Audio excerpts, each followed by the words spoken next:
Sama dengan saya, Mr. Sorchan di dalam channel pengembangan kepribadian atau mentoring self improvement. Pada saat ini kita akan membahas satu tema, yaitu attitude atau sikap. Lebih tepatnya, bagaimana kita membuat sikap kita, attitude kita menjadi sikap pemenang yang bisa menang di dalam segala situasi atau kondisi, atau yang disebut the winning attitude, sikap pemenang. Nah, sikap itu apa sih? Saya mendapatkan satu definisi dari sekian banyak definisi mengenai sikap dari mentor saya, John C. Maxwell. Dia ngomong seperti ini mengenai sikap. Dan ini bisa mewakili banyak definisi sikap yang ada, yaitu sikap itu mendahului diri kita yang sesungguhnya. Akarnya tersembunyi, namun buahnya selalu nampak. Sikap adalah sahabat terbaik kita, namun bisa jadi musuh terbesar kita. Sikap lebih jujur dan lebih konsisten dari kata-kata kita. Sikap adalah cerminan masa lalu kita. Sikap dapat menarik orang lain kepada kita, tapi juga dapat menjauhkan orang lain dari kita. Sikap, dia nggak pernah tenang sebelum diekspresikan. Sikap itu pustakawan dari masa lalu kita. Sikap itu penutur di masa kini kita, dan sikap adalah peramal bagi masa depan kita. Dari definisi sikap ini kita bisa melihat bahwa sikap ini mengandung definisi yang cukup kompleks sebenarnya, banyak. Yang pertama, bahwa sikap itu nggak bisa kita halang-halangi, dia akan muncul. Dan kalau kita coba menyembunyikan sikap, maka kita akan menjadi orang yang memasang topeng atau disebut dengan orang yang munafik.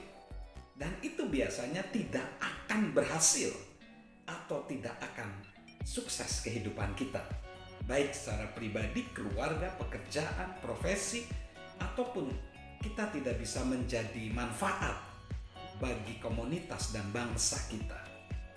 Nah, sikap itu juga adalah menyangkut masa lalu kita. Dan kalau kita masih menyimpan trauma masa lalu kita, itu akan menghambat sikap di masa kini dan masa depan. Dan sikap juga itu dapat menentukan adalah relasi kita dengan sesama kita, relasi dengan pasangan kita, rekan sekerja kita, pimpinan kita, dan orang lain. Oleh karena itu, sikap perlu dijaga. Bahkan sikap juga dapat menentukan kinerja dari sebuah tim.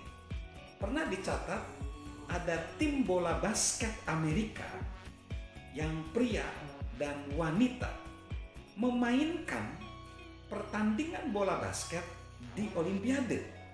Tim pria terdiri dari orang-orang yang sangat berbakat, orang-orang terbaik di dalam Liga Basket Amerika atau NBA. Dan yang perempuan, tim yang perempuan biasa-biasa saja. Tetapi hasilnya, yang tim pria kalah dan yang tim wanita menang. Ternyata, tim yang terdiri orang-orang yang berbakat, kalau sikapnya tidak benar, sikapnya egois, tidak bisa bekerja sama, jadi kalah. Nah, oleh karena itu, sikap itu sangat menentukan kinerja tim. Tim yang saya maksud bisa di keluarga, bisa di pekerjaan, bahkan pada level bangsa dan negara. Oleh karena itu, saya akan mengajak kita semua untuk belajar. Yang pertama, bahwa sikap itu memiliki kekuatan untuk mengangkat tim atau meruntuhkan tim. Mengapa demikian? Karena dalam satu tim bukan hanya bakat yang diperlukan, tetapi sikap. Maka ada rumus seperti ini. Kalau bakatnya hebat, tetapi sikapnya buruk, sebuah tim menjadi tim yang buruk. Kalau bakatnya hebat, tetapi sikapnya sangat buruk, maka timnya justru akan menjadi lebih buruk lagi. Bakatnya hebat, tetapi sikapnya biasa-biasa aja. Timnya baiklah, tapi baiknya tidak istimewa. Tapi kalau bakatnya hebat dan sikapnya baik, maka akan menjadi tim yang hebat. Perhatikan di sini bahwa bakat saja tidak menentukan keberhasilan dari sebuah tim. Perlu sikap. Dan sikap itu bisa menular. Bisa menular sikap itu. Contoh misalnya di dalam dunia lari jarak pendek. Selama setengah abad, dari tahun 1900 sampai 1950-an, para ahli mengatakan bahwa manusia tidak bisa mencapai angka kecepatan lari di bawah 4 menit. Tetapi tiba-tiba ada seorang mahasiswa di Oxford University tahun 1954 bernama Roger Bannister bisa lari di bawah 4 menit untuk lari 1 mil atau 1,6 km. Ketika itu kedengaran oleh pelari di Australia, pelari Australia juga mencetak rekor, yaitu lari di bawah 4 menit. Setelah pelari-pelari lain mendengar bahwa orang bisa lari di bawah 4 menit, ada ratusan orang bisa lari di bawah 4 menit. Berarti para pelari tersebut yang selama ini nggak percaya bahwa dia bisa punya kemampuan, akhirnya dia bisa tertular sikap baik dari seorang Bannister. Nah, namun sayangnya sikap buruk itu lebih cepat menular dibanding sikap baik. Sikap buruk ini lebih cepat menular. Oleh karena itu kita harus menjaga sikap buruk. Ada kejadian pertandingan olahraga, oleh dokter di stadion ditemukan bahwa 5 pemain keracunan makanan. Dan menurut pengakuan mereka bahwa mereka beli minum di salah satu toko dekat stadion. Lalu dokter itu menyarankan akan diumumkan ke seluruh penonton dan di stadion untuk berhati-hati. Ternyata apa yang terjadi, 200 orang jadi merasa juga sakit. Tetapi setelah diselidiki, para pemain yang keracunan makanan ngomong, sebenarnya mereka sadar bahwa sebenarnya mereka membeli minuman sebelum sampai ke stadion. Dan akhirnya dari 200 orang itu, hampir setengahnya tiba-tiba sembuh. Berarti mereka sakit karena ada berita atau informasi atau sikap tadi ya, menjadi sikap yang buruk dan menular. Hati-hati.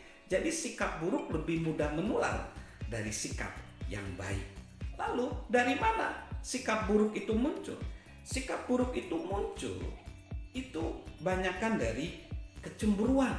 Misalnya ada rasa cemburu dan suka mengkritik. Misalnya suka mengkritik orang, itu sikapnya buruk. Lalu haus akan pujian atau rakus akan pujian. Lalu tidak mau mengaku salah, tidak merasa salah. Lalu mereka merasa diri benar. Dan juga yang menjadi kesulitan, sikap itu bersifat subjektif. Itu seperti yaitu blind spot atau titik buta. Banyak orang nggak sadar karena bersifat subjektif. Dan sikap buruk itu bisa menghancurkan segalanya. Sikap buruk bisa menghancurkan.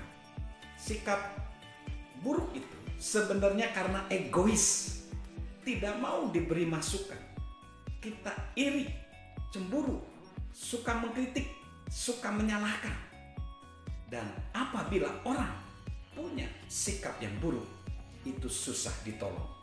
Saya mengutip pernyataan Presiden Thomas Jefferson.